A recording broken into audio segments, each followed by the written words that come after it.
नमस्कार बच्चों, कैसे हैं आप सब? ठीक है। चलिए आज हम आपको दीपमणिका से पाठ 1 जल संरक्षणम पर्यावरणम इस पाठ को पढ़ाएंगे।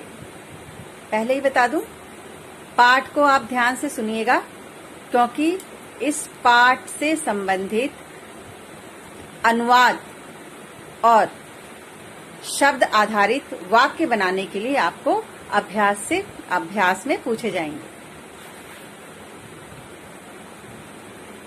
वार्तालाप के माध्यम से आपको पर्यावरण संरक्षण के बारे में बताया जा रहा है। लट लकारस्य लिट लकारस्य च पुनरावृत्ति। और पहले आपने जो लट लकार और लिट लकार के बारे में पढ़ा है, इस वार्तालाप के माध्यम से उसकी पुनरावृत्ति भी हो रही है। कक्षायाम शिक्षकः छात्रयोः मध्ये वार्तालापः। कक्षा में शिक्षक और छात्रों के बीच में वार्तालाप। शिक्षकः भो सर्वे छात्राः उपस्थिताः सन्ति। शिक्षक ने पूछा है, अरे सभी छात्र उपस्थित हैं। आलोकः आम गुरुदेव, परंतु अहम तु श्वः विद्यालयं न आगमिष्यामि। आलोक आम, हाँ गुरुदेव। आम का मतलब हाँ, आम गुरुदेव, हाँ गुरुदेव, परंतु मैं कल विद्यालय में नहीं आऊंगा। शिक्षकः किमर्थं? शिक्षक किस लिए, क्यों नहीं आओगे? आलोकः अहम परिवारेण सह हरिद्वारम गमिष्यामि। आलोक क्या कह रहे हैं? अहम मैं, परिवारेण परिवार के साथ, सह साथ, हरिद्वारम गमिष्यामि हरिद्वार जाऊंगा।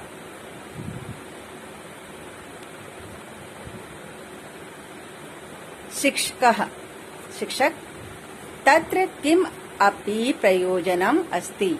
वहाँ क्या प्रयोजन है, किस कारण से जाओगे? आलोकः आलोक आम तत्र वयं गंगा स्नानार्थं भ्रमणाय च गच्छामः।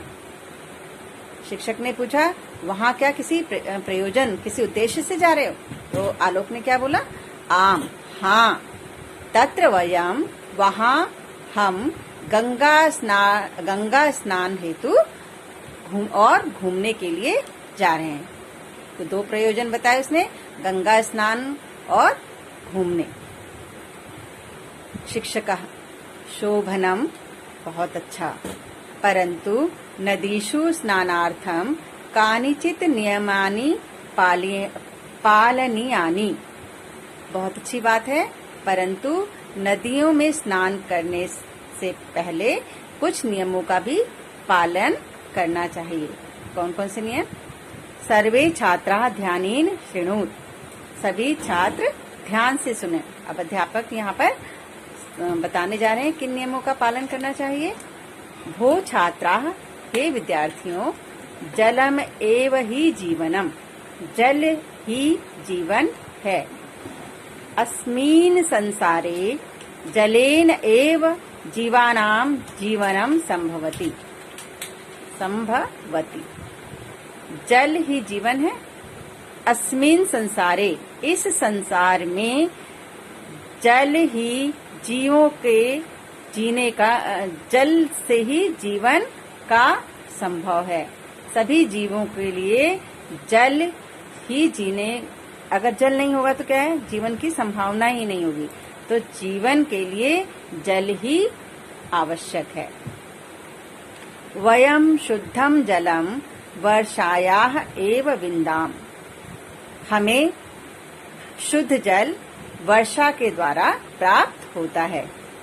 एतत् जलम नदीषु तडागेषु सरोवरेषु च एकत्रितम भवति।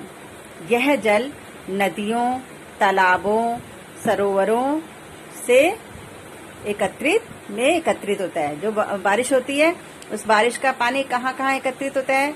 नदियों में, तालाबों में, सरोवरों में एकत्रित होता है। एतत् एव जलम अस्माकं क्षेत्राणि उद्यानानि च सिंचति। वर्षा के जल के द्वारा, यानी इस जल से हमारा जो क्षेत्र है, हमारी जो खेत हैं, हमारे उद्यान हैं, बाग बगीचे हैं, वो भी सब, उन सब की भी सिंचाई होती है।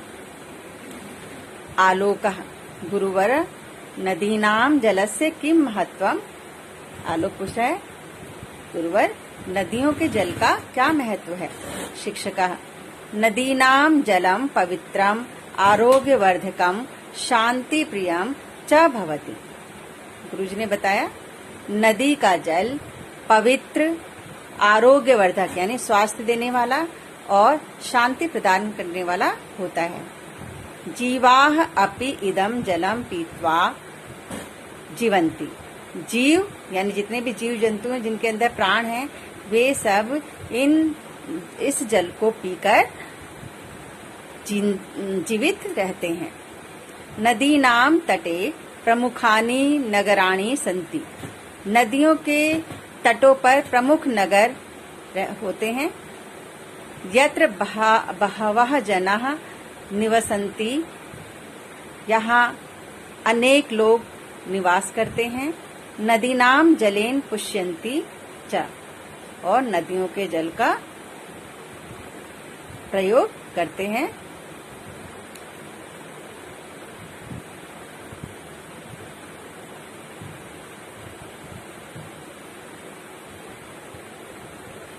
नदियों के जल से स्वास्थ्य प्राप्त करते हैं। ठीक है। उसके बाद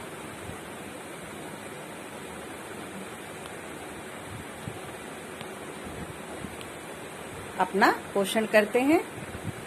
परंतु अद्यत्वे वयम अस्य अमूल्य जलस्य सम्मानम न कुर्मः।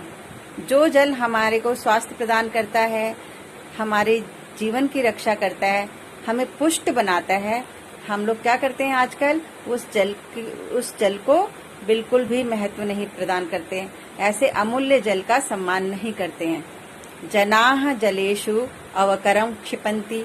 लोग जल में क्या करते हैं, कूड़ा फेंकते हैं। अवकरम माने करकट, कूड़ा करकट। क्षिपन्ति फेंकते हैं। वस्त्राणि क्षालयन्ति। वस्त्र धोते हैं। पात्राणि च स्वच्छम कुर्वन्ति। और पात्रों को साफ करते हैं, बर्तनों को साफ करते हैं शुद्ध नदियों के जल में। येन जलम दूषितम भवति। इससे ये जल क्या है, दूषित हो जाता है। जब लोग पीने के पानी में, नदियों में कूड़ा करकट फेंकेंगे, वस्त्रों को धोएंगे, बर्तनों को धोएंगे, तो क्या होगा, जल हमारा दूषित हो जाएगा। यदि वयम जलम प्रदूषितम करिष्यामः तरहि अस्माकं जीवनस्य अपि नाशम भविष्यति। यदि हम जल को प्रदूषित करेंगे तब क्या होगा, हमारा जीवन भी नाशवान हो जाएगा, नष्ट हो जाएगा। अशुद्ध जल पीने से क्या होगा, हम अस्वस्थ होंगे तो क्या होगा, शीघ्र ही मृत्यु को प्राप्त हो जाएंगे, तो जीवन खत्म हुआ ना।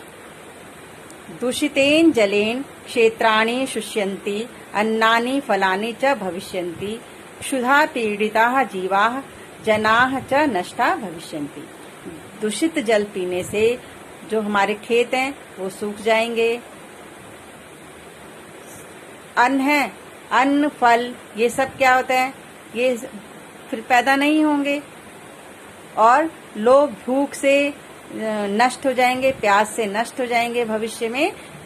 अगर हम ये अपना जल दूषित करेंगे तो दूषित जल से क्या है, खेतों में अनाज पैदा नहीं होगा, फल वगैरह, अन्न वगैरह सब नष्ट हो जाएंगे। लोग भूख से, प्यास से पीड़ित होकर हो जाएंगे और उनका जीवन नष्ट हो जाएगा। अतएव अस्माकं कर्तव्यम अस्ति यत जलस्य संरक्षणम संवर्धनम च भवेत्। इसलिए हम सबका कर्तव्य है कि हम जल को संरक्षित करें, यानी जल को बचाएं, उसे व्यर्थ नष्ट ना करें और उसे गंदा भी ना करें, और उसका संवर्धन करें, यानी जल को की वृद्धि करें, उसको पोषित करें, उसको बचाएं, संरक्षित करें। हमने ये पाठ पढ़ाया यहाँ पर। इस पाठ को ध्यान से सुनिएगा।